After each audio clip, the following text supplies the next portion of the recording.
Živijo, jaz sem Peter, zdravo Juš. Živijo, Peter, hvala, da si se mi pridružil na tem pogovoru. Z veseljem, stari. Ti učiš kar veliko skupin? Recimo. Ja. Kaj je tak najbolj pogost vedenjski vzorc, ki ga opaziš pri začetnikih? Ja, pogost vedenjski vzorc je, da blokirajo svojo domišljijo, da zavračajo svoje ideje in da šele tretjo, četrto idejo uporabijo zato, ker se bojijo, da bi jih kdo sodil in potem velikokrat producirajo ideje, ki mislijo, da bodo drugim všeč. Dolgo časa si samo igral v improvizacijskem gledališču. Kaj te potem prepričal, ali pa kaj je bil tisti klic, da greš tudi poučevati? Ne vem. Jaz mislim, da me je inspiriral moj mentor Toni Cahunek, ker sem videl, da je on igralec, pa učitelj, pa še ukvarja se z improvizacijo in potem je bila logična poteza, da po opravljeni šolski improligi se še usposabljam za takšnega pedagoga, kulturnega delavca in v bistvu se tudi jaz lahko prek tega še več naučim. Ok, recimo, da so se vse vaje na svetu izbrisale, samo ena vaja za improvizacijo je ostala, katero bi obdržal? Meni je ful všeč vaja 3-besedni stavki. Torej, vsako repliko, ko jo imaš, lahko uporabljaš samo 3 besede, nič več, nič manj. In mi je všeč zato, ker v bistvu moraš biti ful prisoten v trenutku. Ne moreš ful razmišljati o prihodnosti, a pa preteklosti, moraš sam razmišljati, koliko besed lahko jaz na dano repliko porabim in si ful, ne bi bil ful prisoten. A lahko majčkeno demonstriraš? Seveda lahko demonstriram. Še kaj povem? Ok, hvala. Jaz imam ta občutek, da ko improvizatorji oziroma tečajniki, ko prijo na impro tečaj, se tudi kar precej spremenijo. Kaj je kakšna ta preobrazba, ki si jo ti najbolj opazil pri tečajnikih?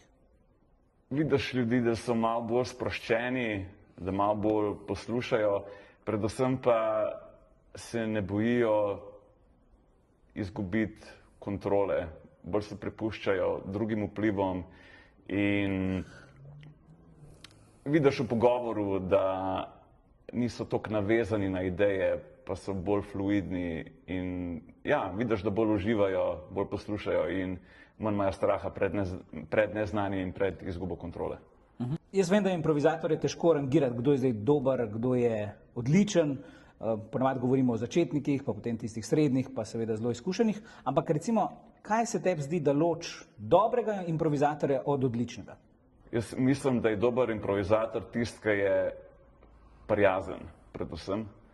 Zato, ker ta človek bo znal sodelovati z drugimi ljudmi v teoriji. Kaj pa da pol naredi odličnega improvizatorja, je pa, če ta prijazen človek postane neustrašen, v smislu, da riskira malo, da sprejema druge ideje, da zabrede v težave, da gre v neko presenetljivo smer, da zna narediti kakšen dramski obrat. Pol pa je še ena stopnja, se mi zdi, da postane pa vrhunski, je pa, da zna omogočiti soigralcu ali pa soigralki neko dogodivščino, da ji zna ustvariti en svet, ki ga bo navdihnil in v tem svetu, da zna ustvariti neko dosledno zgodbo in dosledna dejstva, da ti jaz omogočam eno dogodivščino, v kateri se boš ti zabavil. S katerim problemom se ti pa zdi, da se tečajniki najbolj soočajo? Recimo v tistih prvih urah, prvih semestrih. Ja, bojijo se vsega. Bojijo se drugih ljudi. Čisto vsega. Vsi se bojimo. Ampak bojijo se drugih ljudi, bojijo se mentorja, bojijo se svoje lastne domišljije. Zato je fajn, da jim govorimo, tukaj je varen prostor, kjer lahko delamo napake, kjer smo lahko povprečni, kjer smo lahko nekreativni in ta naša povprečnost, ta naša nekreativnost ravno to je tisto, kar nas dela edinstvene. Pri improvizaciji dostakrat govorimo o pravilih, še bolj pa o navadah. Katero navado bi ti prepovedal? Preveč šlapanja preveč govorjenja. Predvsem pa preveč govorjenja o sebi. Zato, ker se mi zdi, da več, ko govoriš o sebi, bolj postaneš lahko tesnoben. Boljša strategija je, mogoče lahko kdaj govoriš o drugi osebi. Misliš znotraj prizora? Znotraj prizora, pa tudi sicer v življenju. Bolj, ko boš govoril o sebi, bolj boš samo o sebi razmišljal, več boš tudi imel skrbi o sebi. Tako da kdaj je fajn, da razmišljaš, kako lahko jaz pomagam drugi osebi, kako lahko jaz malo pomagam sprostiti drugo osebo. Prosim te bom, če se večkrat spomniš svojih vaj, katera stvar te je mogoče najbolj presenetila, da si bil pa tako wow, v pozitivnem ali pa negativnem smislu? Na vaji nora ali presenetljiva stvar, ki se mi je zgodila na vaji.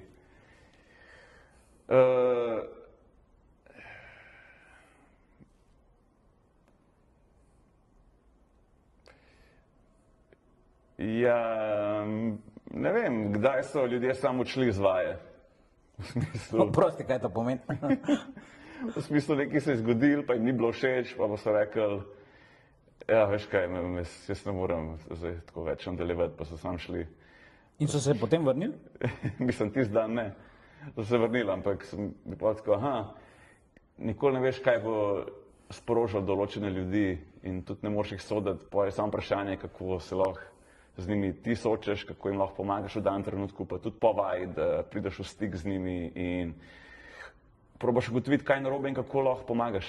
Ker pač so občutljivi, različne travme imajo različni ljudje in je fajn pol se zavedati, da različne stvari lahko sprožijo različne ljudi.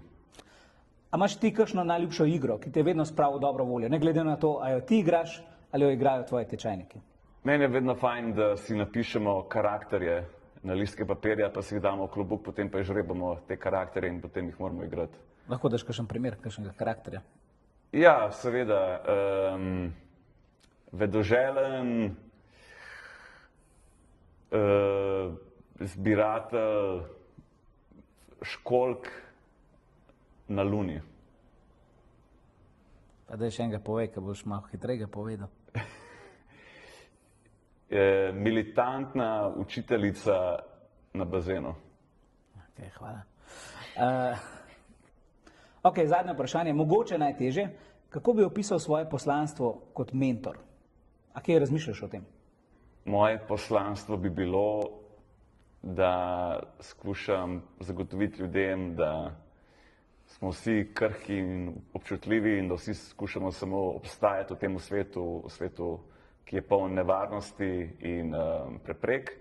Zato ne se preveč naprezati, bodite dobrostrčni drug do drugega in dajmo izvabiti najboljše, kar se da iz drugih ljudi preko igre. Hvala za pogovor, Peter. Hvala.